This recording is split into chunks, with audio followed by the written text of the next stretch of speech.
പരിമിതമായ സാഹചര്യങ്ങൾ നിന്നുകൊണ്ടാണെങ്കിലും എൻ്റെ ഭവനത്തേക്കാൾ ഉപരിയായി ദൈവത്തിൻ്റെ ഭവനം ആയിത്തീരണം എന്നാഗ്രഹിച്ച ആ വലിയ മനുഷ്യരുടെ ഇന്നത്തെ പോലെയുള്ള ഡിഗ്രികളോ സ്ഥാനമാനങ്ങളോ ഒന്നും ഗ്രാമപ്രദേശത്ത് ലഭ്യമല്ലാതിരുന്ന ഒരു കാലഘട്ടത്തിൽ കൂടെ ദീർഘവീക്ഷണത്തോടെ ഇങ്ങനെയൊരു ദേവാലയം പടുത്തുയർത്തിയവരെ ഓർത്ത് ദൈവത്തെ മഹത്വപ്പെടുത്തുവാനുള്ള ഒരവസരമാണ് കൈവന്നിരിക്കുന്നത്. വന്ദനായ കുര്യൻ ഡാനിയേൽ അച്ഛൻ നല്ല വാക്കുകളിലൊക്കെ സ്വാഗതം പറഞ്ഞത് നന്ദിയോടെ ഓർക്കുന്നു. അരനൂറ്റാണ്ട് കാലത്തിന് ഏറെയായി ഞങ്ങൾ പരസ്പരമുള്ള സൗഹൃദം ആദ്യത്തെ പോലെ ഇന്നും കാത്തുസൂക്ഷിക്കാൻ സാധിക്കുന്നു എന്നുള്ളത് വലിയൊരു സന്തോഷമാണ്. വാസ്തവത്തിൽ ഞങ്ങൾ പരിചയപ്പെട്ടത് പള്ളിയിൽ വെച്ചല്ല, ഒരാശുപത്രിയിൽ വെച്ചാണ്. ഒരാശുപത്രിയിലെ 2 മുറികളിൽ അപ്പുറത്തും ഇപ്പുറത്തും ബാലന്മാരായി രോഗികളായി കിടക്കുന്ന വേളയിലാണ് അച്ഛനെ പരിചയപ്പെടാനായിട്ടിടയായത്. അന്ന് ഹൈസ്കൂളിലേക്ക് കയറുന്ന ആ കാലത്തും അച്ഛൻ്റെ മുറിയിൽ എപ്പോഴും വിശുദ്ധ കുർബാനയുടെ ഗാനങ്ങളും വേദപുസ്തക വാക്യങ്ങളുമൊക്കെ വളരെ മനോഹരമായി ആലപിച്ചിരുന്നതൊക്കെ ഞാൻ ഓർക്കുന്നുണ്ട്. അത് കഴിഞ്ഞ് ഇടക്കാലത്ത് അച്ഛന് ജ്യേഷ്ഠാവകാശം ഒന്ന് തട്ടിയെടുക്കാൻ ശ്രമിച്ചു. 1980കളിൽ വൈദിക സെമിനാരിയിൽ അച്ഛൻ 2ാം വർഷവും ഞാൻ 1ാം വർഷവും അവിടെ വിദ്യാർത്ഥികളായി പഠിച്ച കാലം ഓർക്കുന്നു. അച്ഛൻ്റെ സഹധർമ്മിണി എനിക്ക് വളരെ പ്രിയപ്പെട്ട ഒരു ഭവനത്തിലെ അംഗമാണ്. അങ്ങനെ കുടുംബത്തോടും വളരെയധികം സ്നേഹവും ബഹുമാനവുമുണ്ട്. ഇതിലൊക്കെ ഉപരിയായി ഞങ്ങളുടെ മുത്തൂർ സെൻറ്റ് ജോർജ് ഇടവകയിലെ വികാരിയായി അച്ഛൻ സേവനമനുഷ്ഠിച്ച കാലം ഞങ്ങളുടെയൊക്കെ ഭവനങ്ങളിൽ എപ്പോഴും പറയുന്ന ഒരു കാലഘട്ടമാണ്. വളരെയധികം തിരക്ക് പിടിച്ച പ്രവർത്തനങ്ങളിൽ ഉൾപ്പെടുന്ന അവസരങ്ങളിലും ഏൽപ്പിച്ച ദൗത്യങ്ങൾ ഒട്ടും കുറവ് വരാതെ അതിനെ പൂർത്തിയാക്കുവാൻ ശ്രമിക്കുവാൻ അദ്ദേഹത്തിന് സാധിക്കുന്നു എന്നുള്ളത് അത്ഭുതാവഹമാണ്. പ്രത്യേകിച്ചും വചന ശുശ്രൂഷയുടെ കാര്യത്തിൽ ഞങ്ങളെക്കാൾ ഉപരിയായി ഇടവക തലത്തിൽ വേദപുസ്തക പഠനങ്ങളും ധ്യാനങ്ങളും ഒക്കെ ക്രമീകരിക്കുന്നത് ഞാൻ അത്ഭുതത്തോടെ നോക്കി നിന്നിട്ടുണ്ട്. ഇവിടെ വന്നപ്പോൾ ഒരു പടി കൂടെ കടന്ന് നിങ്ങൾ 40 പേര് പ്രസംഗിച്ച പ്രഭാഷണങ്ങൾ ഒരു ഗ്രന്ഥരൂപത്തിലാക്കി മലങ്കര സഭയിൽ പലയിടത്തും ആളുകൾക്ക് വായിക്കാനായിട്ട് ലഭിക്കുന്നുണ്ട് എന്നുള്ളതും മറ്റെങ്ങും നടന്നു കേട്ടിട്ടില്ലാത്ത ഒരു കാര്യമാണ്. അത്തരത്തിൽ ബഹുമാനപ്പെട്ട അച്ഛനോടുള്ള സന്തോഷം അറിയിക്കുന്നു. കാരയ്ക്കൽ പള്ളിയിൽ വരുമ്പോൾ എപ്പോഴും പുതുമയുടെ അനുഭവങ്ങളാണ്. ഞാൻ കുറേ കാലം കഴിഞ്ഞാണിപ്പോൾ ഈ പള്ളിയിൽ വന്നത്. വളരെയധികം മനോഹരമായി ഇതിനെ പുനർനിർമ്മിച്ചിരിക്കുന്നു. അകവും പുറവും ഒക്കെ ശ്രദ്ധേയമായി ആക്കി തീർത്തിരിക്കുന്നു എന്നുള്ളത് സന്തോഷമുള്ള കാര്യമാണ്. ഈ ഇടവകയിലെ അംഗങ്ങളിൽ പലരും സൗഹൃദത്തിലായി ഉണ്ട്. ആരുടെയും പേര് പ്രത്യേകിച്ച് എടുത്തു പറയുന്നില്ല. കാരണം ആരെയെങ്കിലുമൊക്കെ വിട്ടുപോകുമോ എന്നുള്ള ഭയം കൊണ്ട് മാത്രമാണ്. ഈ സന്ധ്യയിൽ നമുക്ക് ദൈവത്തിൽ ശരണപ്പെട്ട് ധ്യാനിക്കുവാൻ തക്കവണ്ണം ഞാൻ ആഗ്രഹിക്കുന്ന വേദഭാഗം അപ്പോസ്തല പ്രവൃത്തികൾ 13-ാം അധ്യായം 22-ാം വാക്യമാണ്. ഞാൻ ഇശ്ശായിയുടെ മകനായ ദാവീദിനെ എനിക്ക് ബോധിച്ച പുരുഷനായി കണ്ടു. അവൻ എൻ്റെ ഹിതമെല്ലാം ചെയ്യും എന്ന് അവനെക്കുറിച്ച് സാക്ഷ്യം പറഞ്ഞു. അവൻ്റെ സന്തതിയിൽ നിന്ന് ദൈവം വാഗ്ദത്തം ചെയ്തതുപോലെ ഇസ്രായേലിന് യേശു എന്ന രക്ഷിതാവിനെ കൊടുത്തു.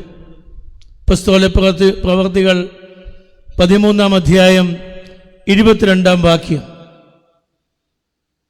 യേശുവിനെ അനുഗമിക്കുന്ന ആളുകൾക്ക് ക്രിസ്ത്യാനികൾ എന്ന പേര് ലഭിച്ച അന്ത്യോക്യയിലെ ക്രൈസ്തവ സഭയിലാണ് ആദ്യമായി സുവിശേഷ പ്രവർത്തകരായി ചിലരെ തിരഞ്ഞെടുക്കുന്നത്. പ്രാർത്ഥനയുടെ അന്തരീക്ഷത്തിൽ ധ്യാനത്തിൻ്റെ നിമിഷങ്ങളിൽ കൂടെ ഏതാനും പേരെ തിരഞ്ഞെടുത്ത് അവരുടെ തലമേൽ കൈവച്ച് അവരെ സുവിശേഷകരായി അന്ത്യോക്യയിലെ സഭ അയക്കുകയായിരുന്നു. അപ്പോസ്തല പ്രവർത്തികൾ 13-ാം അധ്യായത്തിൽ തുടക്കത്തിൽ നാം കാണുന്നത് അതാണ്. അങ്ങനെ അയക്കപ്പെട്ട പൗലോസും ബർന്നബാസും തങ്ങളുടെ സുവിശേഷ വേലയുടെ പ്രാരംഭ സമയത്ത് നടത്തുന്ന ഒരു പ്രഭാഷണത്തിലെ ഒരു വാക്യമാണ് ഞാനിവിടെ വായിച്ചത്. അവിടെ പൗലോസ് അപ്പോസ്തലൻ പരിശ്രമിക്കുന്നത് യേശുവിലൂടെയുള്ള രക്ഷാകര ചരിത്രം സംക്ഷിപ്തമായി അവതരിപ്പിക്കുക എന്നുള്ളതാണ്. അതിനിടയിലാണ് ഏറ്റവും മഹാനായ ദാവീദ് രാജാവിനെ സംബന്ധിച്ച് ദൈവം അരുളി ചെയ്ത ഈ വചനം അദ്ദേഹം ഉദ്ധരിക്കുന്നത്. ഇശ്ശായിയുടെ മകനായ ദാവീദിനെ എനിക്ക് ബോധിച്ച പുരുഷനായി കണ്ടു. അവൻ എൻ്റെ ഹിതമെല്ലാം ചെയ്യും എന്ന് അവനെക്കുറിച്ച് സാക്ഷ്യം പറഞ്ഞു. പ്രിയമുള്ളവരെ, നമ്മൾ എത്ര പേരെ സംബന്ധിച്ച് ദൈവത്തിന് ഇങ്ങനെയൊരു ബോധ്യം ഉണ്ടാകും എന്നുള്ളതാണ് ഈ പെരുന്നാൾ ദിനങ്ങളിൽ നാം നമ്മോട് തന്നെ ചോദിക്കേണ്ടത്.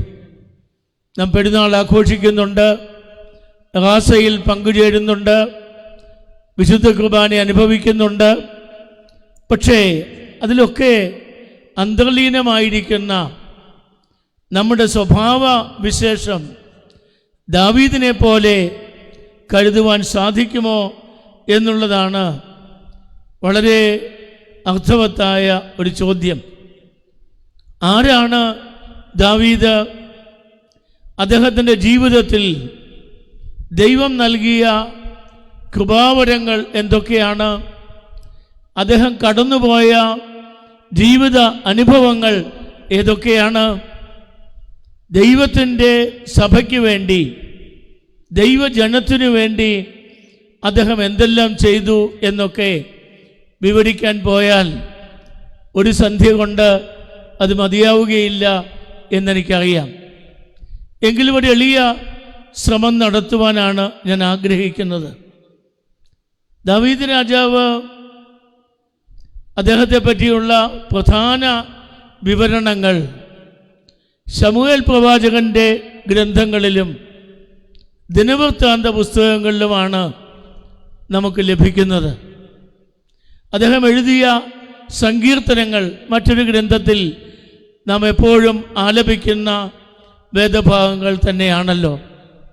പുതിയ നിയമത്തിലേക്ക് കടന്നു വരുമ്പോഴും സുവിശേഷകന്മാരാണെങ്കിലും അതുപോലെ പൗലോസ് അപ്പോസ്തലനാണെങ്കിലും ദൈവജനത്തിൻ്റെ ചരിത്രം പറയുമ്പോൾ ഏറ്റവും പ്രധാനമായി ചില മൈൽ സ്റ്റോൺസ് പറയാറുണ്ട്. അതിലേറ്റവും ആദ്യം എപ്പോഴും പറയുന്നത് അബ്രഹാമിനെ സംബന്ധിച്ചാണ്. ആദാമിനെയാണ് ദൈവം ആദ്യമായി സൃഷ്ടിച്ചതെങ്കിലും ദൈവജനത്തിൻ്റെ വിശ്വാസ ചരിത്രം ആരംഭിക്കുന്നത് വിശ്വാസികളുടെ പിതാവായ അബ്രഹാമിൽ കൂടെയാണ്. അത് കഴിഞ്ഞ് പിന്നെ മോശയുടെ ദീർഘദർശിയായ മോശയിൽ കൂടെ ദൈവജനത്തിന് കൈവന്ന വലിയ വിമോചനത്തിൻ്റെ ചരിത്രം പറയും. നോഹയുടെ കാലത്തെ പ്രളയം ഒരു വലിയ സംഭവമാണെങ്കിലും ഈ മൈൽ സ്റ്റോൺസിൽ അതെന്തുകൊണ്ടോ ഉൾപ്പെടുന്നില്ല. മോശ കഴിഞ്ഞാൽ പിന്നെ പറയുന്നത് ദാവീദ് രാജാവിനെ സംബന്ധിച്ചാണ്. അടുത്തത് നമ്മുടെ കർത്താവായ യേശു ക്രിസ്തുവിനെ സംബന്ധിച്ചാണ്. കാരണം ഇപ്പറഞ്ഞ 3 വ്യക്തിത്വങ്ങൾ, അബ്രഹാമും മോശയും ദാവീദും, ഒരു തരത്തിൽ പറഞ്ഞാൽ മശിഹായ്ക്ക് വേണ്ടി വഴിയൊരുക്കിയ ആളുകളാണ്. മശിഹായുടെ വരവിനെ സംബന്ധിച്ച് നമുക്ക് മുന്നറിവുകൾ ലഭിച്ചത് ഇപ്പറഞ്ഞ മഹാരഥന്മാരുടെ ജീവിതത്തിലൂടെയാണ്. ഇസ്രായേൽക്കാർ ന്യായാധിപന്മാരുടെ പുസ്തകം നമ്മൾ വായിക്കുമ്പോൾ അവിടെ ന്യായാധിപന്മാരാൽ ഭരിക്കപ്പെട്ടു എന്ന് കാണുന്നു. അങ്ങനെ അവസാനത്തെ ന്യായാധിപനായ ശമൂവേൽ ദീർഘദർശി കടന്നു വരുന്നു. അദ്ദേഹത്തിൻ്റെ കാലം അവസാനിക്കാറായപ്പോൾ ഇനി ആരാണ് ഇസ്രായേൽ ജനതയെ നയിക്കുന്നത് എന്നൊരു ചോദ്യമുണ്ടായി. അപ്പോൾ ദൈവജനം ശമൂവേലിനോട് പറഞ്ഞു, ഞങ്ങൾക്ക് ഒരപേക്ഷയുണ്ട്. നമ്മളിപ്പോഴും പഴയ രീതിയിലുള്ള ഭരണ സമ്പ്രദായത്തിലാണ് നിലകൊള്ളുന്നത്. എന്നാൽ നമ്മുടെ അയൽ രാജ്യങ്ങൾ, അത് അസീറിയ ആണെങ്കിലും ബാബിലോൺ ആണെങ്കിലും മറ്റു രാജ്യങ്ങളാണെങ്കിലും രാജാക്കന്മാരാൽ ഭരിക്കപ്പെടുന്നു. അതുകൊണ്ട് we also require A king, ഞങ്ങൾക്കും ഒരു രാജാവിനെ വാഴിച്ചു തരണം. ശമൂവേൽ ദീർഘദർശിക്ക് സംശയമായി. ഇസ്രായേൽ ജനം അതിന് പാകതയുള്ള ഒരു സമൂഹമായി വളർന്നു കഴിഞ്ഞിട്ടുണ്ടോ? ഒരു രാജാവിനെ അഭിഷേകം ചെയ്യുവാൻ, ഒരു രാജ്യം കെട്ടിയുയർത്തുവാൻ, അതിനുള്ള പടനായകന്മാരെ വാഴിച്ചെടുക്കുവാൻ, ശത്രുക്കളുമായി പോരാടുവാനൊക്കെയുള്ള കരുത്ത് ദൈവജനത്തിനായോ എന്നൊരു സംശയം ശമൂവേൽ ദീർഘദർശിക്ക് ഉണ്ടായിരുന്നു. എങ്കിലും അദ്ദേഹം യഹോവയായ ദൈവത്തോട് ഈ ആലോചന പങ്കുവച്ചു. അങ്ങനെ ദൈവത്തിൻ്റെ കൽപ്പനയാൽ ഇസ്രായേലിലെ 1ാമത്തെ രാജാവായ ശൗലിനെ വാഴിക്കുകയാണ്. ബെന്യാമീൻ ഗോത്രത്തിനാണ് 12 ഗോത്രങ്ങളിൽ ചീട്ടു വീണത്. അങ്ങനെ ബെന്യാമീൻ ഗോത്രത്തിലെ ശൗല് ഇസ്രായേൽക്കാരുടെ രാജാവായി.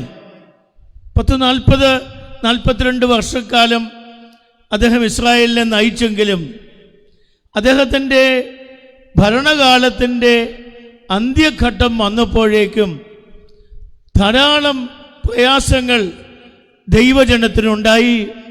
പ്രത്യേകിച്ചും ജീവനുള്ള ദൈവമായ യഹോവയുമായുള്ള ബന്ധത്തിലൊക്കെ ഉലച്ചിലുണ്ടായി. യഹോവയായ ദൈവം അരുളി ചെയ്തു, ഞാൻ ശൗലിനെ രാജാവായി അഭിഷേകം ചെയ്തതിൽ ഇപ്പോൾ മനസ്താപപ്പെടുകയാണ്. നോഹയുടെ കാലത്ത് മനുഷ്യനെ ഉണ്ടാക്കുകൊണ്ട് ഞാൻ അനുതപിച്ചു എന്ന് പറഞ്ഞ യഹോവയായ ദൈവം ഇവിടെ പറയുന്നു, ഞാൻ ശൗലിനെ രാജാവായി വാഴിച്ചതിൽ ഇപ്പോൾ ഞാൻ ഖേദിക്കുന്നു. അതുകൊണ്ട് പുതിയ ഒരു രാജാവിനെ വാഴിക്കുവാനുള്ള പുറപ്പാടായി. അങ്ങനെ ദൈവത്തിൻ്റെ കൽപ്പനയാൽ ഇത്തവണ ചീട്ട് വീണിരിക്കുന്നത്, അല്ലെങ്കിൽ അതിന് ഭാഗ്യം ലഭിച്ചിരിക്കുന്നത് യഹൂദ ഗോത്രത്തിനാണ്.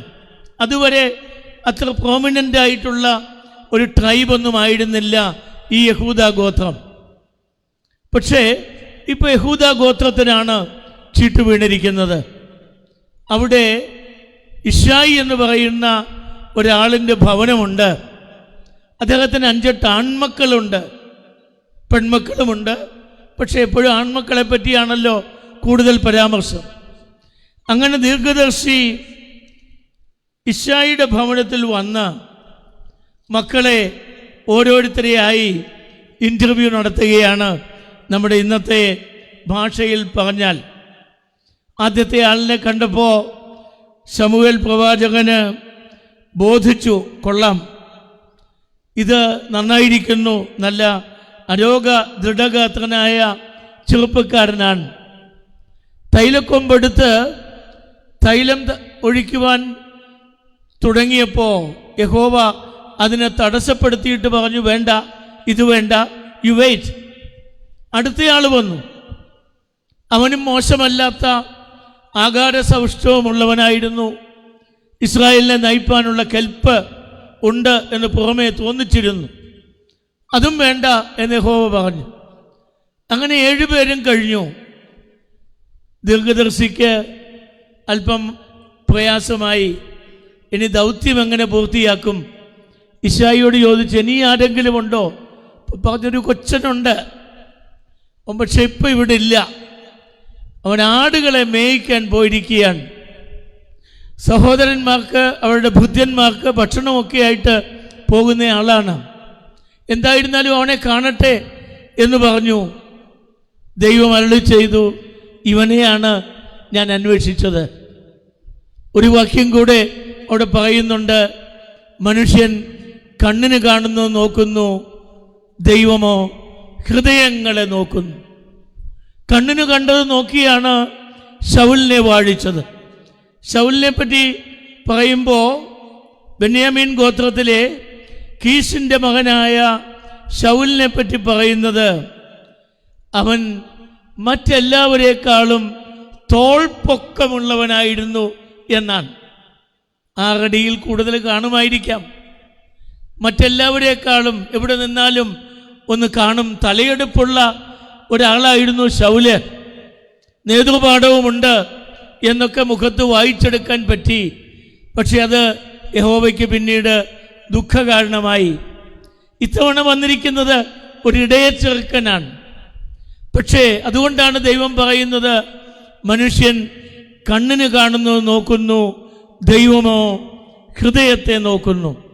പ്രിയമുള്ളവരെ, ഇത് നമുക്ക് നൽകുന്ന ഒരു സന്ദേശം, ദൈവത്തിൻ്റെ സന്നിധിയിൽ തികവുള്ളവരായി ജീവിക്കുന്നവർക്ക് ബാഹ്യമായ എന്തെല്ലാം പരിമിതികളുണ്ടെങ്കിലും എന്തെല്ലാം പോരായ്മകളുണ്ടെങ്കിലും ഹൃദയശുദ്ധിയുള്ളവർ ഭാഗ്യവാന്മാർ, അവർ ദൈവത്തെ കാണും എന്നുള്ള ഗിരിപ്രഭാഷണത്തിലെ വാക്യം തന്നെയാണ്.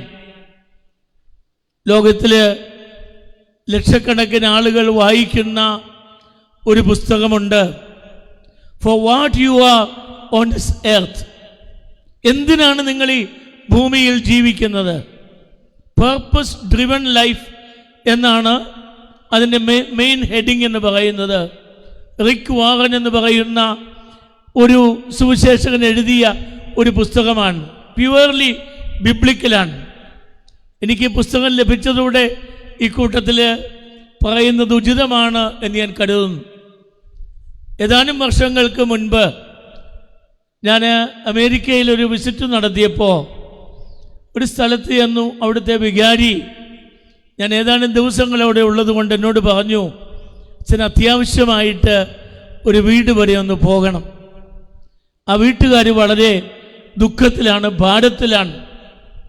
അവരുടെ യൗവനക്കാരനായ മകൻ ഈ കഴിഞ്ഞ ദിവസം ഒരു ആക്സിഡൻറ്റിൽ മരിച്ചുപോയി. And they are in deep distress. They are totally disappointed.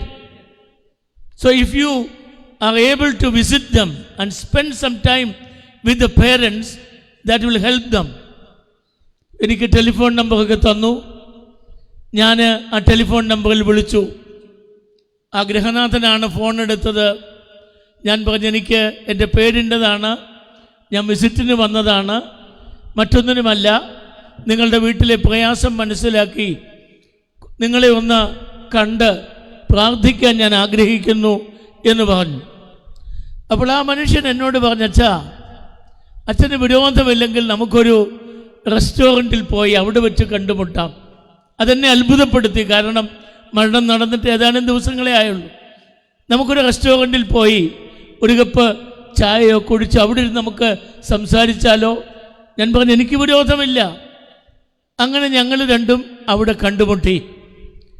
അവിടെ ഈ മനുഷ്യൻ, ഈ പിതാവ്, ഞാനീ പറഞ്ഞ ഗ്രന്ഥവുമായിട്ടാണ് വന്നിരുന്നത്.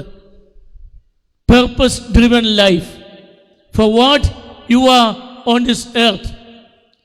ഞാൻ അദ്ദേഹത്തോട് ഒരു കൗൺസിലിംഗ് ഒക്കെ കൊടുക്കാൻ വേണ്ടിയുള്ള തയ്യാറെടുപ്പിലാണ് ഞാൻ ചെന്നത്. ഞാൻ കൗൺസിലിംഗ് പഠിച്ച അല്പമൊക്കെ ബാലപാഠം പഠിച്ചിട്ടേ ഉള്ളൂ. ഞാനതിലൊരു എക്സ്പെർട്ടൊന്നും അല്ലെങ്കിലും ഒരു പട്ടക്കാരൻ എന്നുള്ള നിലയിൽ ഒരു ആത്മീയ സംഭാഷണം നടത്താം എന്നേ ആഗ്രഹിച്ചുള്ളൂ. പക്ഷേ എന്നെ അത്ഭുതപ്പെടുത്തിക്കൊണ്ട് ആ മനുഷ്യൻ എന്നെ കൗൺസിൽ ചെയ്യുകയായിരുന്നു. തൻ്റെ മകൻ നഷ്ടപ്പെട്ട യൗവനക്കാരനായ മകൻ അപ്രതീക്ഷിതമായി ആക്സിഡൻറ്റിൽ കടന്നുപോയ പിതാവ്, അദ്ദേഹം എന്നെ കൗൺസിലിംഗ് നടത്തുകയായിരുന്നു. ദൈവത്തെപ്പറ്റി, ദൈവത്തിലുള്ള ആശ്രയത്തെപ്പറ്റി, ദൈവം നൽകുന്ന കൃപകളെപ്പറ്റി, കരുണകളെപ്പറ്റി ഒക്കെ എന്നോട് അദ്ദേഹം പ്രഭാഷണം നടത്തി. ഇടയ്ക്ക് ഞങ്ങൾ ഒരു ചെറിയ സ്നാക്സും ഒക്കെ കഴിച്ച് കാപ്പി കുടിച്ചുകൊണ്ടാണ് ഈ സംഭാഷണം. ഈ പുസ്തകം കൊണ്ടുവന്നിട്ടുണ്ട്. ആ പുസ്തകത്തിൻ്റെ മിക്കവാറും പേജുകളിലെല്ലാം അണ്ടർലൈൻ ചെയ്ത് വെച്ചിട്ടുണ്ട്. എല്ലാം വേദവാക്യങ്ങളാണ്. അദ്ദേഹം എന്നോട് പറഞ്ഞാ, ഞങ്ങളെ വേദനിപ്പിക്കുന്ന ഒരു സംഭവമാണ് ഉണ്ടായത്, പക്ഷേ അതിൻ്റെ പിറകിൽ ദൈവത്തിന് ഒരു ഉദ്ദേശമുണ്ട് എന്നുള്ളത് ഈ പുസ്തകം വായിച്ചപ്പോൾ എനിക്ക് മനസ്സിലായി. ഞാൻ പറഞ്ഞു, ഇതെവിടെ കിട്ടും, എനിക്കൂടെ ഒരെണ്ണം വാങ്ങിക്കണമല്ലോ. അദ്ദേഹം പറഞ്ഞു, ഞാനത് എത്തിച്ചു തരാം. അങ്ങനെ ആ പുസ്തകം എനിക്കും ലഭിക്കാനിടയായി. ആ പുസ്തകത്തിൽ പറയുന്ന പ്രധാനപ്പെട്ട ഒരു കാര്യം, ദൈവം എങ്ങനെയാണ് മനുഷ്യനെ വാർത്തെടുക്കുന്നത്, ദൈവം എങ്ങനെയാണ് മനുഷ്യനെ തിരഞ്ഞെടുക്കുന്നത്, ദൈവവുമായുള്ള ബന്ധത്തിൽ എങ്ങനെയാണ് മനുഷ്യൻ ജീവിക്കേണ്ടത്. അതിലൊരു വാക്യം സ്ട്രൈക്കിംഗ് ആണ്. അതിലെഴുതിയിരിക്കുന്നു, all gods giants are weak people. All gods giants are weak people. ദൈവത്തിൻ്റെ വലിയ രാക്ഷസന്മാരെല്ലാം പരിമിതികളുള്ളവരാണ്, കുറവുകളുള്ളവരാണ്. ഉദാഹരണ സഹിതം അവിടെ പറഞ്ഞിരിക്കുകയാണ്, മോശ വിക്കനായിരുന്നു, പക്ഷേ ഒരു ജനതയെ വലിയ രാജാവായ ഫറവോനിലും വിടുവിക്കുവാൻ ദൈവം മോശയെ തിരഞ്ഞെടുത്തു. അബ്രഹാം ഭീരുവായിരുന്നു, പക്ഷേ അബ്രഹാമിലൂടെ ദൈവജനത്തിന് ഒരു അടിത്തറയിടുവാൻ സാധിച്ചു.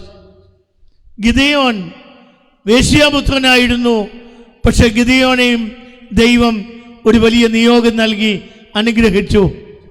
പത്രോസ് അല്പം എടുത്തുചാട്ടക്കാരനായിരുന്നു, പക്ഷേ ക്രൈസ്തവ സഭയുടെ നെടുന്തൂണായി അദ്ദേഹത്തെ ദൈവം രൂപപ്പെടുത്തി. പൗലോസ് ദൈവജനത്തിൻ്റെ ശത്രുവായിരുന്നു, അദ്ദേഹത്തെയും ദൈവം വലിയൊരു സുവിശേഷകനായി പരിണാമപ്പെടുത്തി. പ്രിയമുള്ളവരെ, നമ്മളൊക്കെ ലോകപ്രകാരം വീഴ്ചകളുള്ളവരാണ്, കുറവുകളുള്ളവരാണ്, പരിമിതികളുള്ളവരാണ്. കുട്ടികൾ പ്രത്യേകിച്ച് ഓർത്തിരിക്കേണ്ട സംഗതിയാണ്. What ever may be your background, what ever may be your health, what ever may be the grade that you are getting from your class records, if God loves you and if God selects you, you will become a giant in the kingdom of God. ദൈവരാജ്യത്തിൽ ഒരു വലിയ രാക്ഷസനായി തീരുവാൻ, ഒരു വലിയ പ്രതിഭയായി തീരുവാൻ, ഒരു അത്ഭുത മനുഷ്യനായി മാറുവാൻ എനിക്കും നിങ്ങൾക്കും സാധിക്കും. നാം അത് തിരിച്ചറിയണം എന്ന് മാത്രമേ ഉള്ളൂ. ഇടയച്ചെറുക്കനായ ദാവീദ്, ശൗല് പറഞ്ഞു, ഫെലിസ്ത്യരുടെ നേതാവായ ഗോലിയാത്തിനെ ആരാണോ കൊല്ലുന്നത് അയാൾക്ക് ഞാൻ അധികാരം നൽകാം, അയാൾക്ക് ഞാൻ പദവികൾ നൽകാം. ഗോലിയാത്തിനെ നേരിടുവാൻ തക്കവണ്ണം ഈ ബാലനായ ദാവീദിന് സാധിച്ചു. അവൻ്റെ കയ്യിലുണ്ടായിരുന്ന കവിണയും 5 കല്ലുകളുമൊക്കെ നമുക്കറിയാമല്ലോ. അങ്ങനെ ഫെലിസ്ത്യരെ തോൽപ്പിച്ച ദാവീദ് ഒരു ജൈത്രയാത്ര തന്നെ നടത്തുകയായിരുന്നു. അദ്ദേഹം എല്ലാ രാജ്യങ്ങളെയും, ശത്രു രാജ്യങ്ങളെയും കീഴടക്കി. അത് മോവാബ്യരാകട്ടെ, അമ്മോന്യരാകട്ടെ, ഫെലിസ്ത്യരാകട്ടെ, ഏത് സൈന്യവുമായിക്കൊള്ളട്ടെ, അവരെയൊക്കെ തോൽപ്പിച്ച് വിജയശ്രീലാളിതനായി തീർന്നയാളാണ് ദാവീദ് രാജാവ് എന്നുള്ളതാണ് നമുക്ക് ലഭിക്കുന്ന വലിയ സന്ദേശം. ദാവീദ് ഒരു വലിയ ദൈവഭക്തനായിരുന്നു. ദാവീദിനെ രൂപപ്പെടുത്തിയ അടിസ്ഥാനമായ വിശേഷങ്ങൾ എന്തൊക്കെയാണെന്ന് ചോദിച്ചാൽ, ഒന്ന്, താൻ ദൈവ പൈതലാണ് എന്നുള്ള തിരിച്ചറിവ്. ദൈവമുണ്ടെങ്കിൽ എനിക്കെന്തും സാധിക്കും. ബാലസിംഹങ്ങളും ഇരകിട്ടാതെ വിശന്നിരിക്കും. യഹോവയെ ഭയപ്പെടുന്നവനോ ഒരു നന്മയ്ക്കും കുറവില്ല എന്ന് പാടിയത് ദാവീദാണ്. അത് അദ്ദേഹം പാടിയത് ഒരു വലിയ വിഷമഘട്ടത്തിൽ നിന്നും പലായനം ചെയ്ത് രക്ഷപ്പെട്ട് വരുന്ന വേളയിലാണ്. യഹോവ എൻ്റെ ഇടയനാകുന്നു, എനിക്ക് മുട്ടുണ്ടാകുകയില്ല. അവൻ പച്ചയായ പുൽപ്പുറങ്ങളിൽ എന്നെ കിടത്തുന്നു, സ്വസ്ഥതയുള്ള വെള്ളത്തിനരികത്തേക്ക് എന്നെ നടത്തുന്നു, എൻ്റെ പ്രാണനെ അവൻ തണുപ്പിക്കുന്നു എന്നൊക്കെയുള്ള 23-ാം സങ്കീർത്തനം.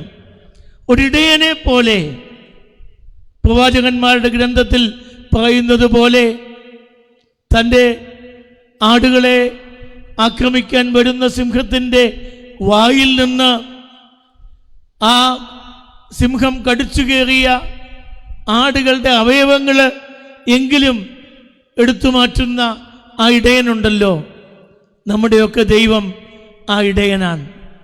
ഞാനും നിങ്ങളും അഭയം വച്ചിരിക്കുന്നത് ആ ദൈവത്തിലാണ്. ആ ദൈവം വിചാരിച്ചാൽ നമ്മുടെ ജീവിതത്തിൽ വലിയ കാര്യങ്ങൾ ചെയ്യുവാൻ നാം പ്രാപ്തരായിത്തീരും എന്നുള്ളത് ദാവീദ് നമ്മെ പഠിപ്പിക്കുന്ന വലിയ ഒരു പാഠമാണ്. അതുകൊണ്ട് ഈ ഒരു ദൈവമാണ് എന്നെ സൃഷ്ടിച്ചത്, ദൈവമാണ് എന്നെ തിരഞ്ഞെടുത്തത്, ദൈവമാണ് എനിക്ക് ദൗത്യങ്ങൾ നൽകുന്നത്. ഞാൻ ഏത് കൂരിരുൾ താഴ്വരയിൽ കൂടെ നടന്നാലും ഭയപ്പെടാത്ത ഒരാളായിത്തീരും. നിന്റെ വടിയും കോലും എന്നെ ആശ്വസിപ്പിക്കുന്നു. ആടുകളെ മേയ്ക്കുന്ന ഇടയന്മാരുടെ കയ്യിൽ വടിയുമുണ്ട്, കോലുമുണ്ട്. വടി ഡിസിപ്ലിൻ ചെയ്യാൻ വേണ്ടിയാണ്, ഇതിനെയൊക്കെ കൂട്ടത്തിൽ ചേർത്ത് നിർത്താൻ വേണ്ടിയാണ്. കോല് വൃക്ഷക്കൊമ്പുകളിൽ നിന്ന് ഇലകൾ പറിച്ച് ഈ ആടുമാടുകൾക്ക് കൊടുക്കാൻ വേണ്ടിയാണ്. ആ ഒരു വലിയ ഇടയനെയാണ് നമ്മൾ അഭയം പ്രാപിച്ചിരിക്കുന്നത്. എൻ്റെ ശത്രുക്കൾ കാണുകെ നീ എനിക്ക് വിടുന്നൊരുക്കും, എൻ്റെ തലയെ എണ്ണ കൊണ്ട് അഭിഷേകം ചെയ്യും, നന്മയും കരുണയും എൻ്റെ ആയുഷ്കാലമൊക്കെ എന്നെ പിന്തുടരും. ഞാൻ യഹോവയുടെ ആലയത്തിൽ ദീർഘകാലം വസിക്കും. എത്രയോ വർഷങ്ങൾക്ക് മുൻപ്, 3000 വർഷങ്ങൾക്ക് മുൻപ് എഴുതപ്പെട്ട ഒരു സങ്കീർത്തനമാണ്. ഇന്നും നമ്മയൊക്കെ ആശ്വസിപ്പിക്കുന്ന, ഇന്നും നമ്മയൊക്കെ മോട്ടിവേറ്റ് ചെയ്യുന്ന, ഇന്നും നമുക്കൊക്കെ ധൈര്യം പകരുന്ന ആ വലിയ കീർത്തനം എഴുതുവാൻ ഈ ഇടയച്ചെറുക്കന് സാധിച്ചത് അദ്ദേഹം ഒരു കവിയോ ഗായകനോ ആയതുകൊണ്ട് മാത്രമല്ല, അദ്ദേഹത്തിൻ്റെ ജീവിത അനുഭവങ്ങളിൽ കൂടെ പഠിച്ചെടുത്ത പാഠങ്ങളാണ്. രണ്ടാമതേ, ദാവീദിനെ സംബന്ധിച്ച് ചിന്തിക്കുമ്പോൾ നമുക്ക് മനസ്സിലാകുന്ന ഒരു സംഗതി, എങ്ങനെയൊക്കെയാണ് ദാവീദ് തൻ്റെ പ്രതിസന്ധികളെ തരണം ചെയ്ത് 70 വയസ്സോളമായി വാർദ്ധക്യത്തിൽ മരിക്കുന്നതുവരെ ശാന്തനായിരുന്നത് എന്നുള്ള യാഥാർത്ഥ്യമാണ്. ദാവീദിന് തൻ്റെ ഭരണകാലം 40 വർഷത്തോളം അദ്ദേഹവും ഭരിച്ചു. ആ ഭരണകാലമൊന്നും അത്ര എളുപ്പമായിരുന്നില്ല. പുറമേയുള്ള ശത്രുക്കൾ, അകമേയുള്ള എതിർപ്പുകൾ, ഇതിനെയെല്ലാം തരണം ചെയ്തുകൊണ്ടാണ് ദാവീദ് ഇക്കാലമൊക്കെയും ഭരിച്ചത്. ശൗൽ രാജാവ് തന്നെ അദ്ദേഹത്തെ കൊല്ലുവാൻ എത്രയോ തവണ പരിശ്രമിച്ചു എന്നുള്ളത് ശമൂവേൽ പ്രവാചകന്റെ 1-ാം പുസ്തകം 18-ഉം 19-ഉം അധ്യായങ്ങളിൽ നാം കാണുന്നുണ്ട്. ഒരിക്കൽ ഭിത്തിയോട് ചേർത്ത് വെച്ച് കുന്തമുനയാൽ ദാവീദിനെ കൊല്ലുവാൻ ആഗ്രഹിച്ച ആളാണ് ശൗല്. കാണുമ്പോഴൊക്കെ ഭംഗി വർത്തമാനമൊക്കെ പറയും, പുകഴ്ത്തി പറയും. പക്ഷെ തന്നേക്കാൾ കേമനായി തൻ്റെ പിൻഗാമി വരുമോ എന്നുള്ള ഉൾഭയം കാരണം എത്രയോ തവണ ഫെലിസ്ത്യന്മാരാൽ കൊല്ലപ്പെടുവാൻ യുദ്ധമുഖത്തേക്ക് ദാവീദിനെ അയച്ച ശൗല്, അതുപോലെ തന്നെ തൻ്റെ മകനായ യോനാഥാനോട് ദാവീദിൻ്റെ ഉറ്റമിത്രമാണ്. അദ്ദേഹത്തോട് ആലോചിക്കുന്നു, എങ്ങനെയാണ് ഉപായത്തിൽ ഈ ദാവീദിനെ കൊല്ലാൻ സാധിക്കുന്നത്. യോനാഥാൻ തൻ്റെ പ്രിയ സുഹൃത്തിനോട് പറഞ്ഞു, എങ്ങനെയെങ്കിലും ഓടി രക്ഷപ്പെട്ടുകൊള്ളണം, അപ്പൻ്റെ മനസ്സിലിരിപ്പ് ഇതാണ്. അതുപോലെ തന്നെ തൻ്റെ മൂത്ത മകളെ കാണിച്ചിട്ട് ശൗൽ രാജാവ് പറഞ്ഞു, നീ നന്നായിട്ടൊക്കെ ജീവിച്ചാൽ, ഞാൻ തരുന്ന ദൗത്യങ്ങൾ നന്നായി പൂർത്തീകരിച്ചാൽ ഈ നിൽക്കുന്ന എൻ്റെ മകളെ നിനക്ക് കല്യാണം കഴിപ്പിച്ചു തരാം എന്ന് പറഞ്ഞു.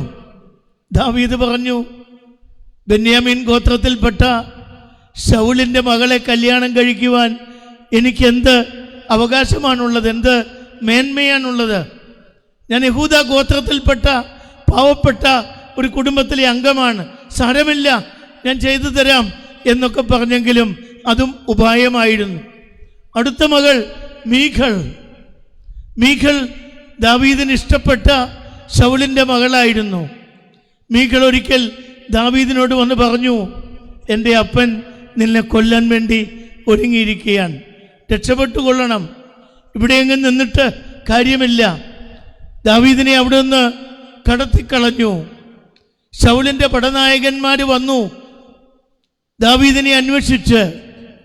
മീഖളിനോട് ചോദിച്ചു, എവിടെയാണ് ദാവീദ്? അവൾ പറഞ്ഞു, അവിടെ എങ്ങാനും കാണുമായിരിക്കും, അദ്ദേഹത്തിൻ്റെ മുറിയിൽ ചെന്ന് നോക്കിയാട്ടെ, അവിടെ കാണും. പട്ടാളക്കാരവിടെ ചെന്നപ്പോൾ പുതപ്പ് മൂടി ഒരാൾ കിടപ്പുണ്ട്. അവരിത് തന്നെ തക്കം എന്ന് വിചാരിച്ച് പുതപ്പൊക്കെ മാറ്റി നോക്കിയപ്പോഴാണ് മനസ്സിലായത്, ദാവീദിന് പകരം ഒരു പ്രതിമയെ ഉണ്ടാക്കി മീഖൾ അവിടെ കിടത്തി, പുതപ്പിച്ച് കിടത്തിയിരിക്കുകയാണ്. അപ്പം ഇങ്ങനെ ശൗൽ രാജാവ് തന്നെ ദാവീദിനെ കൊല്ലുവാൻ വേണ്ടി ഉദ്യമിച്ച അനേക അവസരങ്ങൾ നമ്മൾ കാണുന്നുണ്ട്. അദ്ദേഹം ഓടി രക്ഷപ്പെട്ട അവസരങ്ങൾ നാം കാണുന്നുണ്ട്. പക്ഷേ ദാവീദ് ഒരിക്കലും ദൈവമക്കൾക്ക് അനുയോജ്യമല്ലാത്ത ഒരു കാര്യവും ചെയ്തിട്ടില്ല. ഒരിക്കൽ ശൗലും പടയാളികളും കൂടെ ദാവീദ് അഭയം പ്രാപിച്ചിരിക്കുന്ന ഗുഹയിൽ വന്നു അദ്ദേഹത്തെ കൊല്ലുവാൻ. പക്ഷേ അദ്ദേഹത്തെ കൊല്ലുവാൻ സാധിച്ചില്ല. ദാവീദ് രാത്രിയിൽ എഴുന്നേറ്റ് ശൗലിൻ്റെ തലയ്ക്കൽ ചെന്നപ്പോൾ അദ്ദേഹം ഗാഠനിദ്രയിലാണ്. ശമൂവേൽ പ്രവാചകന്റെ 1-ാം പുസ്തകം 24-ാം അധ്യായം. അദ്ദേഹത്തിൻ്റെ ഉടുപ്പിൻ്റെ ഒരു അഗ്രം മുറിച്ചെടുത്തു.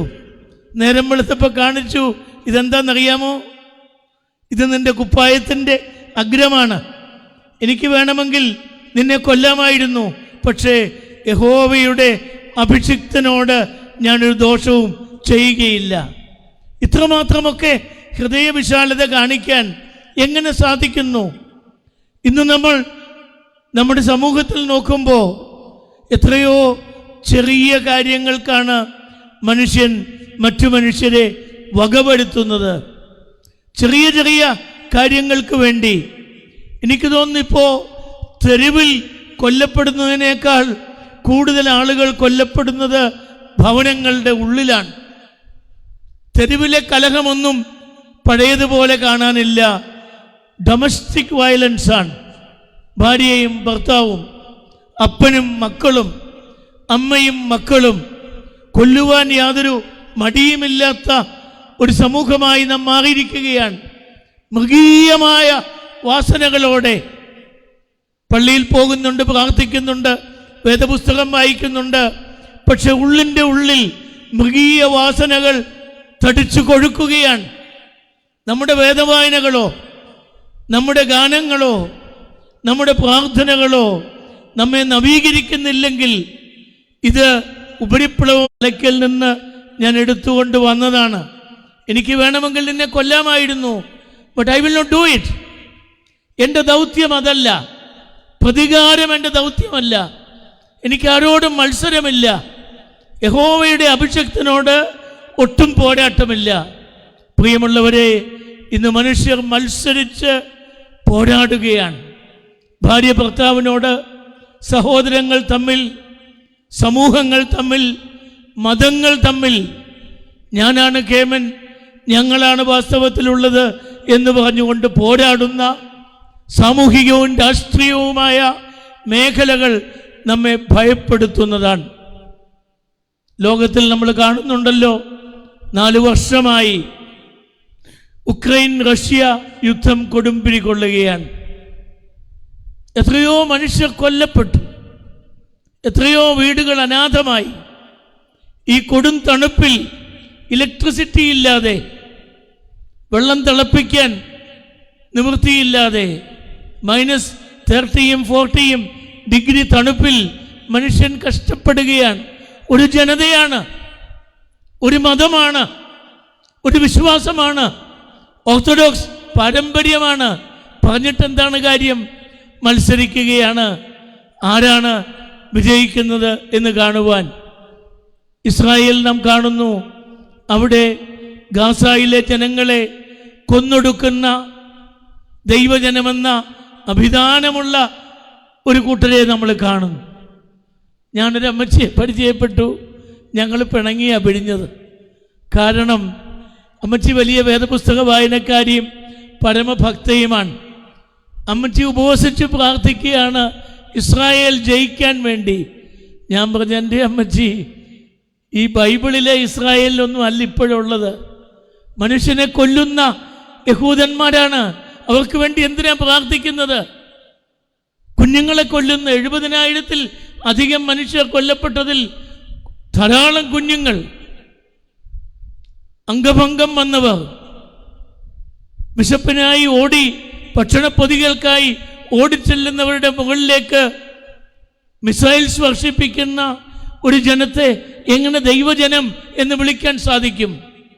മൃഗങ്ങൾ പോലും ഇത്ര ക്രൂരത ചെയ്യുകയില്ല. പ്രിയമുള്ളവരെ, നമ്മുടെ പേരുകൾ, നമ്മുടെ തലക്കെട്ടുകൾ, നമ്മുടെ ചരിത്രം അതുകൊണ്ടൊന്നും മാത്രമായില്ല. ഉള്ളിൻ്റെ ഉള്ളിൽ ദൈവഭയമുണ്ടാവണം, ഉള്ളിൻ്റെ ഉള്ളിൽ സ്നേഹമുണ്ടാവണം, ഉള്ളിൻ്റെ ഉള്ളിൽ കരുതലുണ്ടാകണം. കുടുംബസമാധാനത്തെ പറ്റിയൊക്കെ ധാരാളം പ്രസംഗങ്ങൾ നമ്മൾ കേൾക്കുന്നെങ്കിലും ഇന്ന് എത്രയോ കുടുംബങ്ങളിലാണ് ഛിദ്രവാസനയുള്ളത്. ഭാര്യയും ഭർത്താവും തമ്മിൽ നല്ല വിദ്യാഭ്യാസമുള്ളവർ. എനിക്ക് തോന്നുന്നു ഈ വിവാഹമോചനം ഏറ്റവും കൂടുതലുള്ളത് അഭ്യസ്തവിദ്യരായ ആളുകളുടെ ഇടയിലാണ്.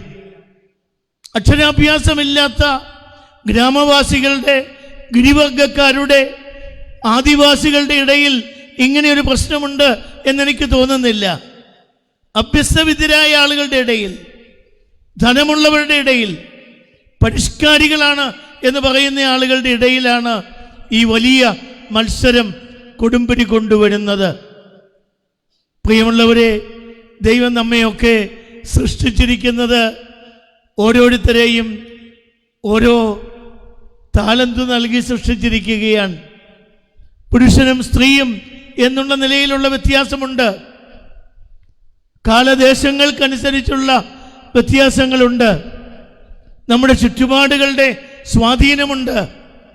നമ്മുടെ മതപരമായ സംസ്കാരമുണ്ട്. ഇപ്പം എന്തെല്ലാം വ്യത്യാസങ്ങൾ മനുഷ്യർ തമ്മിലുണ്ട്. ജനുവരി 26 വളരെ മനോഹരമായിരുന്നല്ലോ റിപ്പബ്ലിക് ദിന പരേഡ്. 100 കണക്കിന് പട്ടാളക്കാർ മാർച്ച് ചെയ്യുന്ന ആ സീനൊക്കെ നമ്മൾ കണ്ടു. എല്ലാവരും ഒരുപോലെ കൈനീട്ടും, എല്ലാവരും ഒരുപോലെ തല ചരിച്ചു പിടിക്കും, എല്ലാവരുടെയും കാൽ ഒരുപോലെ ചലിക്കും. കാണാൻ നല്ല രസമാണ്. ഞാനത് കാണുമ്പോൾ ചിന്തിക്കും, ദൈവം തമ്പുരാനെ, എന്നും ഇങ്ങനെ എല്ലാവരും നടന്നാൽ എന്തൊരു പോകാണ്. കാരക്കപ്പള്ളി വരുന്ന എല്ലാവരും ഒരുപോലെ കൈവീശുകയും ഒരുപോലെ കാൽ ചലിപ്പിക്കുകയും ഒരുപോലെ തല ചരിച്ചു പിടിക്കുകയും ഒരുപോലെ ഉള്ള ശബ്ദമുള്ളവരും ഒരുപോലെയുള്ള മുഖമുള്ളവരുമൊക്കെ ആയിരുന്നെങ്കിൽ എന്ത് വികൃതമായിരുന്നേനെ ഈ ലോകം. നമ്മളെയൊക്കെ ദൈവം പലതായി സൃഷ്ടിച്ചിരിക്കുകയാണ്. നമ്മുടെ ചിന്തകൾക്ക് വ്യത്യാസമുണ്ട്, നമ്മുടെ റിയാക്ഷൻസിന് വ്യത്യാസമുണ്ട്. ഇതൊന്നും കുടുംബങ്ങളെ ചിത്രിപ്പിക്കാനല്ല. അറിവുള്ളവർ പറയുന്നത് you should celebrate the diversities എന്നാണ്. നമ്മുടെ വ്യത്യാസങ്ങളെ ആഘോഷ അവസരങ്ങളാക്കി മാറ്റണം. മനഃശാസ്ത്രജ്ഞന്മാർ പറയുന്നു 4 തരത്തിൽ ഉള്ള സ്വഭാവ സിദ്ധികളുള്ള ആളുകളുണ്ട്. ഒന്നാമത്തെ കൂട്ടരെ അവർ വിളിക്കുന്നത് സാങ്ക്വിൻ വർഗത്തിൽപ്പെട്ടവരെന്നാണ്. SANGUINE, സാങ്ക്വിൻ. വളരെ സഹൃദയരായ മനുഷ്യരാണ്. അവരേത് സാഹചര്യവുമായി വളരെ പെട്ടെന്ന് പൊരുത്തപ്പെടാൻ കെൽപ്പുള്ള ആളുകളാണ്. ഏത് പ്രതികൂല സാഹചര്യത്തിലും എതിർപ്പില്ലാതെ മയപ്പെട്ട് വളരെ ഫ്ലെക്സിബിളായി ജീവിക്കാൻ കഴിവുള്ള അനേകം ആളുകൾ ഇവിടെയും ഇരിപ്പുണ്ട്. രണ്ടാമത്തെ കൂട്ടർ കോളറിക് എന്ന് പറയും. CHOLERIC, choleric. പട്ടാളത്തിലേക്ക് പറ്റിയ ആളുകളാണ്. ആരെങ്കിലുമൊക്കെ എക്സ് സർവീസുകാർ ഉണ്ടെങ്കിൽ എന്നോട് ദേഷ്യപ്പെടരുത്. നന്മകൾ ധാരാളമുണ്ട് അങ്ങനെയുള്ളവർക്കും. They are very punctual, very hygienic, very systematic. എല്ലാത്തിനും ഒരു അടുക്കും ചിട്ടയുമുണ്ട്. അവരുടെ വേഷവിധാനം കണ്ടാൽ അറിയാം. രാവിലെ ഇടുന്ന പാൻറ്റും ഷർട്ടും വൈകിട്ട് കിടക്കാറാകുമ്പോഴും ചുളിവുകളൊന്നുമില്ലാതെ ആ മടക്കുകൾ നിവിടാതെ കാത്തു സൂക്ഷിക്കാനുള്ള ഒരു കൽപ്പവർക്കുണ്ട്. അവരുടെ ഷൂവിൻ്റെ തിളക്കവും അവരുടെ കണ്ണാടിയുടെ മിനുക്കവും അവരുടെ തലമുടിയുടെ ആ ആവിഷ്കാരവുമൊക്കെ. നരച്ച മുടികളൊക്കെ ഉണ്ടെങ്കിൽ ഇപ്പം വേണ്ട, ഞാൻ പറഞ്ഞിട്ട് മതി എന്ന് പറഞ്ഞ് കറുത്തതിൻ്റെ ഇടയ്ക്ക് കയറ്റി സുരക്ഷിതമായി വയ്ക്കുന്ന ഡിസിപ്ലിൻഡ് ആയിട്ടുള്ള ആളുകളാണ് ഈ കോളറിക് വർഗത്തിൽപ്പെട്ട ആളുകൾ. മൂന്നാമത്തെ കൂട്ട് ഫ്ലെഗ്മാറ്റിക് എന്ന് പറയും. PHLEGMATIC. അവർ ജീവിതത്തിൽ അധികം കാര്യങ്ങൾ ചെയ്യുകയില്ല. ഈ സാങ്ക്വിൻ വർഗത്തിലെ പോലെയുള്ള ആളുകളുടെ കൂട്ട് എല്ലായിടത്തും പോയി തലയിടത്തില്ല. അവർ വളരെ ചുരുക്കം കാര്യങ്ങളിലെ ഇടപെടുകയുള്ളൂ. പക്ഷെ ഇടപെടുന്ന മേഖലകളിൽ അവർ പരിപൂർണമായി സമർപ്പിതരാണ്. ടോട്ടൽ സബ്മിഷനാണ്. അവരേറ്റെടുക്കുന്ന കാര്യങ്ങൾ അത് ചെയ്തു തീർക്കുവാൻ ഉണ്ടാകുന്ന ശാരീരികമായ അധ്വാനമോ സാമ്പത്തികമായ നഷ്ടമോ മറ്റുള്ളവർ പറയുന്ന പരിഹാസമോ ഒന്നും അവർക്ക് വിഷയമല്ല. Provided they take up A responsibility. നാലാമത്തെ കൂട്ടർ മെലങ്കോളിക് എന്ന് പറയും. മെലങ്കോളിക്. തൊട്ടാവാടികളാണ്. കാരക്കല് തൊട്ടാവാടി ഉണ്ടോയെന്ന് എനിക്ക് അറിഞ്ഞുകൂടാ. മുത്തൂറ്റില്ല.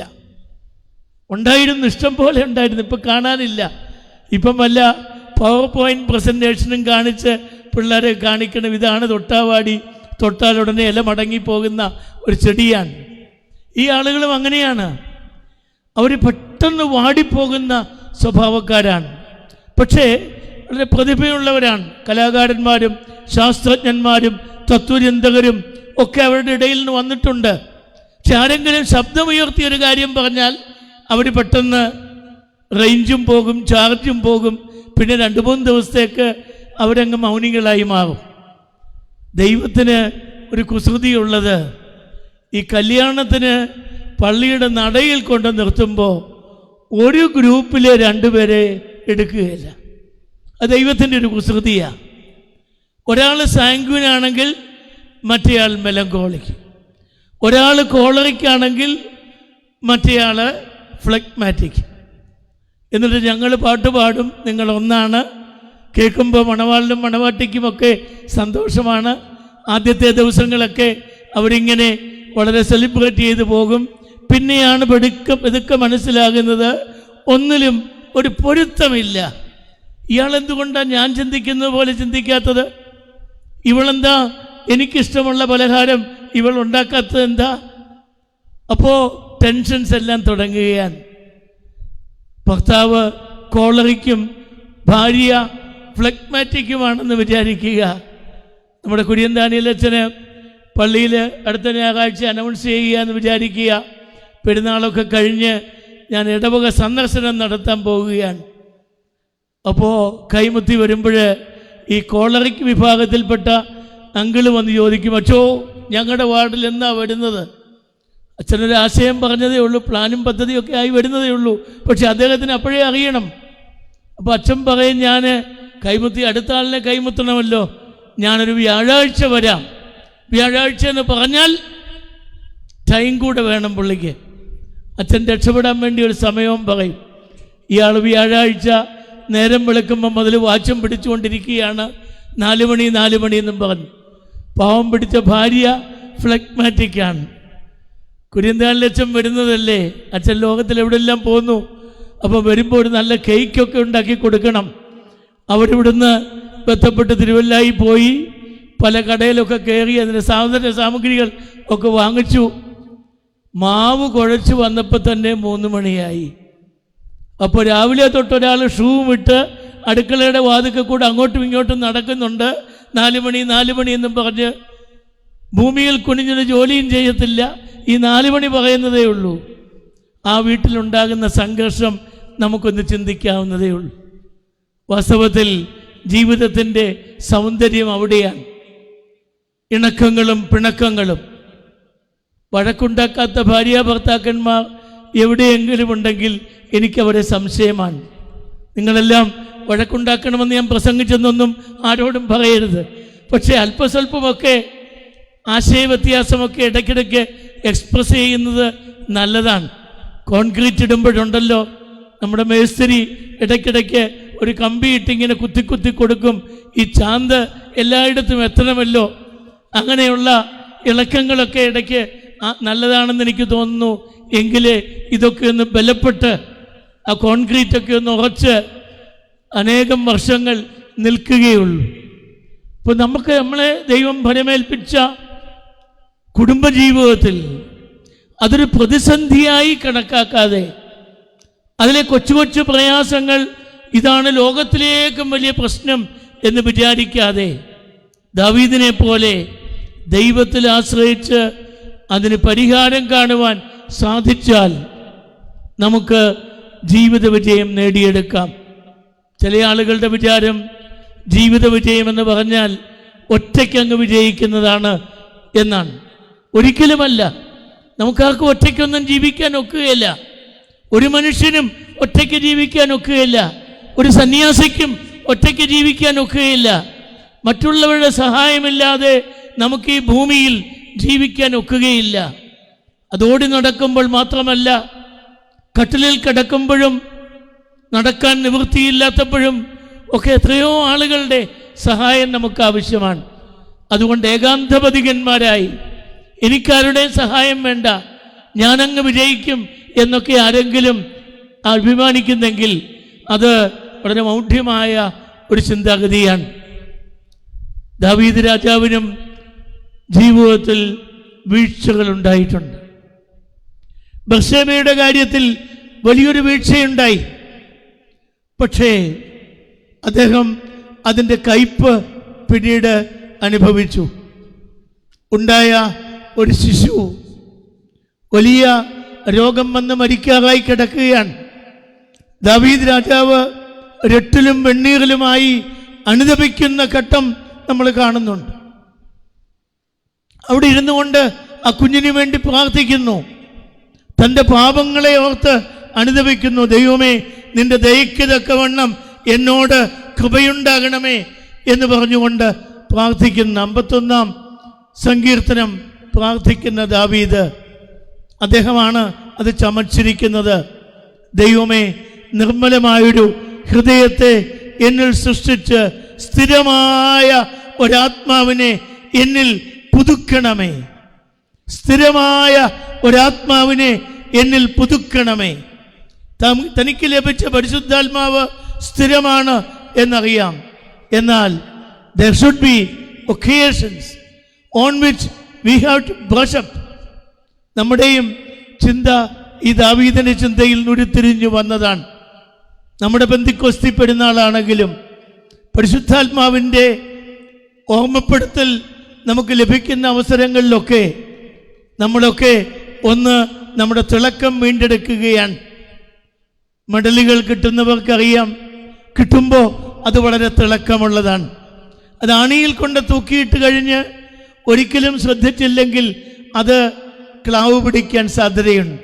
ഇടയ്ക്കിടയ്ക്കൊക്കെ ഒന്ന് എടുത്ത് ഒന്ന് പോളിഷ് ചെയ്ത് ഒന്ന് ബ്രഷ് ചെയ്ത് വെച്ചിരുന്നാൽ കിട്ടിയ ദിവസത്തെ പോലെ എപ്പോഴും മിനുക്കമുള്ളതായി മാറും. ദാവീദ് അതാണ് പ്രാർത്ഥിച്ചത്. ദൈവമേ, നിർമ്മലമായൊരു ഹൃദയത്തെ എന്നിൽ സൃഷ്ടിച്ച് സ്ഥിരമായൊരു ആത്മാവിനെ എന്നിൽ പുതുക്കണമേ. അദ്ദേഹം ഈ അനുതാപ കാലഘട്ടത്തിൽ തൻ്റെ പ്രാർത്ഥന ദൈവത്തോട് ഉണർത്തിച്ചെങ്കിലും ആ ശിശു മരിക്കുമ്പോൾ അദ്ദേഹത്തിൻ്റെ പ്രതികരണം അത്ഭുതപ്പെടുത്തുന്നതാണ്. തൻ്റെ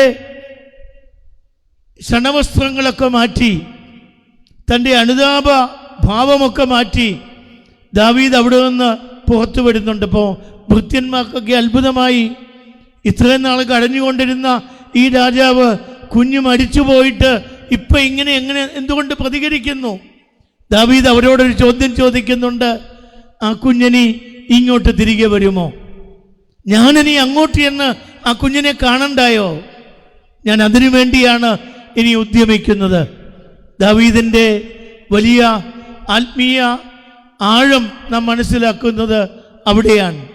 വിശ്വാസത്തിൻ്റെ സ്ഥിരത നാം തിരിച്ചറിയുന്നത് അവിടെയാണ്. ദാവീദ് അതുപോലെ തന്നെ വളരെ മനസ്സലിവുള്ള ഒരാളായിരുന്നു. അതുകൂടെ പറഞ്ഞ് ഞാൻ അവസാനിപ്പിച്ചു കൊള്ളാം. ദാവീദ് ഈ രാജ്യങ്ങളെയൊക്കെ കീഴടക്കി യെരൂശലേം പട്ടണം തലസ്ഥാനമായി സ്ഥാപിച്ചത് അദ്ദേഹമാണ്. 3000 വർഷങ്ങൾക്ക് മുൻപ് അദ്ദേഹം ആദ്യത്തെ 8 വർഷം ഒരു സ്ഥലത്ത് ഹോറേബിൽ രാജാവായിരുന്നു. അത് കഴിഞ്ഞ് യെരൂശലേം പിടിച്ചടക്കി അവിടെ തലസ്ഥാനമാക്കി കോട്ടയൊക്കെ പണിത് അവിടെ അദ്ദേഹം വസിക്കുന്നുണ്ട്. അങ്ങനെ ഇരിക്കുമ്പോൾ ദാവീദ് ഒരിക്കൽ തൻ്റെ ഉപദേശകന്മാരോട് പറഞ്ഞു, കാര്യം ഇങ്ങനെയൊക്കെയാണെങ്കിലും ശൗൽ എന്നെ കൊല്ലാനൊക്കെ ആഗ്രഹിച്ചു. യോനാഥാൻ എൻ്റെ ഒറ്റ മിത്രമായിരുന്നു. അദ്ദേഹത്തിൻ്റെ ഒത്തിരി സ്വത്ത് ഞാൻ പിടിച്ചടക്കിയിട്ടുണ്ട്. ശൗലിൻ്റെയും യോനാഥാൻ മരിച്ചു കഴിഞ്ഞപ്പോൾ അദ്ദേഹത്തിന് അവകാശപ്പെട്ടതുമൊക്കെ. എന്തിനാണ് എനിക്കിതൊക്കെ? ഞാൻ എന്തിനാണ് ഇതൊക്കെ സൂക്ഷിച്ചു വയ്ക്കുന്നത്? അതുകൊണ്ട് ആ കുടുംബത്തിൽപ്പെട്ട ആരെങ്കിലും ഉണ്ടോ എന്നൊന്ന് അന്വേഷിക്കാൻ പറഞ്ഞു. അങ്ങനെ ഭൃത്യന്മാർ പോയി അന്വേഷിച്ചു. അവർ പറഞ്ഞു, ഉണ്ട്, ഒരാളുണ്ട്. ഈ ദേശത്തിൽ നിന്നിപ്പം പേടിച്ച് വേറൊരു സ്ഥലത്ത് പോയി താമസിക്കുകയാണ്. മെഫീബോശേത്ത് എന്നാണ് അദ്ദേഹത്തിൻ്റെ പേര്. അദ്ദേഹത്തിൻ്റെ 2 കാലും മുടന്തുള്ള ആളാണ്. നടക്കാൻ പ്രയാസമുള്ള മുടന്തനായ മെഫീബോശേത്ത്. ദാവീദ് പറഞ്ഞു അവനെ വിളിക്കാൻ പറഞ്ഞു. അവനെ വിളിച്ചു. അവനോട് പറഞ്ഞു, നിന്റെ അപ്പൻ യോനാഥാൻ എനിക്ക് ആത്മമിത്രമായിരുന്നു. നിന്റെ വല്യപ്പൻ എന്നോട് എതിർത്തു നിന്നെങ്കിലും അദ്ദേഹവും ദൈവത്തിൻ്റെ അഭിഷിക്തനായിരുന്നു. ഇവർക്കൊക്കെ അവകാശപ്പെട്ട ഈ സ്വത്ത് സമ്പാദ്യങ്ങൾ എനിക്കൊട്ടും വേണ്ട. ഞാനിതെല്ലാം നിന്നെ ഏൽപ്പിക്കുകയാണ്. ഒരു കാര്യം കൂടെ പറഞ്ഞു, നീ എന്നും ഭക്ഷണ സമയത്ത് ഇവിടെ വരണം. നമ്മൾ ഒരുമിച്ചിരുന്ന് വേണം കഴിക്കാൻ. എല്ലാ സ്വത്തും സമ്പാദ്യങ്ങളും ഞാൻ നിനക്ക് തരികയാണ്. പക്ഷെ നീ എൻ്റെ കൂടെ ഇരുന്ന് വേണം മേശമേൽ ഭക്ഷണം കഴിക്കുവാൻ.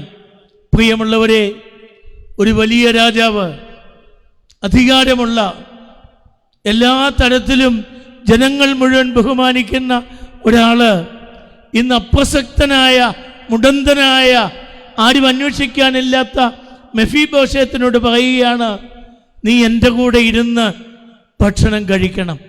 ചരിത്രത്തെ വിസ്മരിക്കാത്ത ആളായിരുന്നു ദാവീദ്. താൻ നടന്നു വന്ന വഴികളെ വിസ്മരിക്കാത്ത ആളായിരുന്നു ദാവീദ്. നമ്മൾ എത്ര പേര് നമ്മുടെ ചരിത്രം ഓർക്കുന്നുണ്ട്? നമ്മൾ എത്ര പേർ നാം നടന്നു വന്ന വഴികളെ ഓർക്കുന്നുണ്ട്? നമ്മൾ സ്കൂളിൽ പഠിച്ചപ്പോഴും കോളേജിൽ പഠിച്ചപ്പോഴും ജോലിയില്ലാതെ അലഞ്ഞപ്പോഴും നമ്മെ സഹായിച്ച ആളുകളെ നമ്മൾ ഓർക്കുന്നുണ്ടോ? പ്രത്യേകിച്ചും അവരൊക്കെ കഷ്ടതയിലും പ്രയാസത്തിലുമാണെങ്കിൽ അവരെയൊക്കെ ഒന്ന് കാണണ്ടായോ? അവരോടൊക്കെയുള്ള സ്നേഹം നിലനിർത്തണ്ടായോ? അവരില്ലെങ്കിൽ നാം ഉണ്ടാകുമായിരുന്നോ? നമ്മുടെ കൂടെയൊക്കെ പഠിച്ച എത്രയോ ആളുകൾ, നമ്മളെക്കാൾ വലിയ സ്കോർ നേടിയ ആളുകൾ ജീവിതത്തിൽ ഒന്നുമാകാതെ പോയല്ലോ. നമ്മുടെ കഴിവ് കൊണ്ടാണോ നമ്മളിങ്ങനെയൊക്കെ ആയിത്തീർന്നത്? ദൈവം നൽകിയ അവസരങ്ങൾ ഉപയോഗിക്കുമ്പോഴും നടന്നു വന്ന വഴികൾ മറന്നു പോകരുത്. നമ്മെ സഹായിച്ച ആളുകളെ മറന്നു പോകരുത്. അവരെത്ര നിലയില്ലാത്തവരാണെങ്കിലും, ഇന്ന് യാതൊരു തരത്തിലും സമൂഹം ഓർക്കാത്ത ആളുകളാണെങ്കിലും, നിങ്ങളുടെ ജീവിതത്തിൽ ഒരു വലിയ പങ്ക് ആ ആളിന് ഉണ്ട് എന്നുള്ളത് മറന്നു പോകരുത്. ദാവീദിൻ്റെ സങ്കീർത്തനങ്ങൾ തന്നെയാണ് അദ്ദേഹത്തിൻ്റെ ജീവിതത്തിൻ്റെ ഏറ്റവും വലിയ സന്ദേശം. 150 സങ്കീർത്തനങ്ങളിൽ ധാരാളം എഴുതിയിരിക്കുന്നത് ദാവീദാണ്. വിവിധ ഘട്ടങ്ങളിൽ തന്നെ ദൈവം നടത്തിയ വഴികളിൽ, അത് രാജാവായ നിമിഷമെങ്കിൽ, അത് തനിക്ക് രാജ്യങ്ങൾ വെട്ടിപ്പിടിക്കാൻ അവസരം ലഭിച്ചപ്പോൾ ആണെങ്കിൽ, അത് താൻ ചെയ്ത പാപങ്ങളുടെ നിമിഷങ്ങളിലാണെങ്കിൽ, അത് തൻ്റെ കുഞ്ഞ് മരിച്ചുപോയ വേളയിലാണെങ്കിൽ, അത് ഓരോ അവസരത്തിലും കീർത്തനങ്ങൾ പാടിയ ദാവീദ് വലിയ ആത്മീയ ആഴമുള്ള ആളായിരുന്നു. നമ്മളൊക്കെ മറ്റു പലരും എഴുതിയ പാട്ടുകളൊക്കെ പാടുന്നുണ്ട്. പക്ഷെ ഓർത്തുകൊള്ളണം, ഇവരെല്ലാം അവരുടെ ജീവിതത്തിലെ കൈപ്പേറിയ അനുഭവങ്ങളിൽ കൂടെ കടന്നു പോയപ്പോഴാണ് ദൈവസ്നേഹം തിരിച്ചറിഞ്ഞത്. ദൈവസ്നേഹം തിരിച്ചറിയുന്നത് സൗഭാഗ്യങ്ങളുടെ നടുവിലല്ല. പലപ്പോഴും ദൈവത്തിൻ്റെ സ്പർശനം നാം തിരിച്ചറിയുന്നത് വേദനകളുടെ നടുവിലാണ്, പരിഹാസങ്ങളുടെ നടുവിലാണ്, എല്ലാം നഷ്ടപ്പെടുന്ന വേളയിലാണ്, ആരും സഹായിക്കാനില്ലാത്ത വേളയിലാണ്. ഏത് വേളയായിരുന്നാലും, ഏതവസരമായിരുന്നാലും ദൈവത്തെ മറന്നുപോകാതെ ഞാൻ എല്ലാ കാലവും യഹോവയുടെ ആലയത്തിൽ പാർക്കും എന്ന് പാടുവാൻ തക്കവണ്ണം, ദാവീദിന്റെ ജീവിതത്തിലെ നന്മകൾ പകർത്തുവാൻ തക്കവണ്ണം ഈ പെരുന്നാൾ 160 വർഷങ്ങൾ പൂർത്തിയാക്കുന്ന ഈ വേളയിൽ നാം അത് ഓർമ്മിക്കേണ്ടിയിരിക്കുന്നു. നമ്മുടെ ആത്മീയ ജീവിതം അത്തരത്തിൽ പരുവപ്പെടുത്തി എടുക്കേണ്ടിയിരിക്കുന്നു. നമ്മുടെ അടുത്ത തലമുറയ്ക്ക് കൈമാറിക്കൊടുക്കണം. അടുത്ത തലമുറയ്ക്ക് കൊടുക്കേണ്ടത് എസ്റ്റേറ്റുകളോ ബാങ്ക് ബാലൻസോ ഷെയറോ അല്ല, മറിച്ച് കൊടുക്കേണ്ടത് ദൈവവിശ്വാസമാണ്. ഇന്ന് നമ്മുടെ തലമുറ ദൈവവിശ്വാസം ഇല്ലാത്തവരായി മാറുന്നു.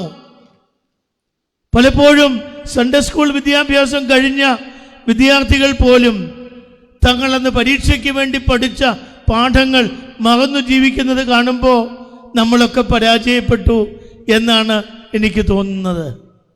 നമ്മുടെ വല്യപ്പന്മാരും നമുക്ക് കൈമാറി തന്നത് എസ്റ്റേറ്റുകളല്ല, ഏക്കർ കണക്കിന് നെൽവയലുകളല്ല, നമ്മുടെ ബാങ്കുകളുടെ അവിടെ കിടന്ന പാസ്ബുക്കുകളല്ല. നമുക്ക് കൈമാറി തന്നത് ഒറ്റക്കാര്യമേ ഉള്ളൂ: ദൈവത്തെ മറന്നു പോകരുത് എന്നുള്ള ആപ്തവാക്യം, നോമ്പനുഷ്ഠിക്കണം എന്നുള്ള ഗുണപാഠം, ഉപവസിക്കണം എന്നുള്ള ഉപദേശം, ഞായറാഴ്ചയിൽ പള്ളിയിൽ പോയി പ്രാർത്ഥിക്കണം എന്ന് പറയുന്ന ഉപദേശം, അത്തരത്തിലുള്ള വിലയേറിയ മുത്തുകൾ, വിലയേറിയ രത്നങ്ങൾ അടുത്ത തലമുറയ്ക്ക് കൈമാറിക്കൊടുക്കുവാനും ഈ പെരുന്നാൾ ദിനങ്ങൾ മുഖാന്തരമായി തീരട്ടെ എന്ന് പ്രാർത്ഥിച്ചുകൊണ്ട് ഞാൻ എൻ്റെ വാക്കുകൾ ചുരുക്കുന്നു. ദൈവം നമ്മയെല്ലാം അനുഗ്രഹിക്കുമാറാകട്ടെ.